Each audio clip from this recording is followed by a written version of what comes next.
அடேங்கப்பா நேயர்கள் அனைவருக்கும் வணக்கம். இன்னைக்கு நாம பார்க்க போற அடேங்கப்பா தகவல் வாங்க பார்க்கலாம். உலகிலேயே விலை உயர்ந்த கதிரியக்க தனிமம் என்ன, அதைத்தான் பார்க்க போறோம். வாங்க பார்க்கலாம். உலகிலேயே மிக உயர்ந்த கதிரியக்க தனிமம் என்ன? அதன் பெயர் பிரான்சியம்.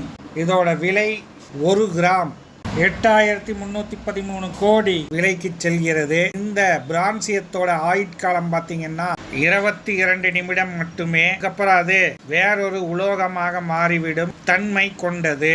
இப்ப இந்த உலோகம் பயன்பாட்டில் இல்லை. ஓகே நேயர்களே, மீண்டும் மற்றொரு அடேங்கப்பா தகவலோடு உங்களோடு வந்து இணைகிறேன். நான் உங்கள் SG.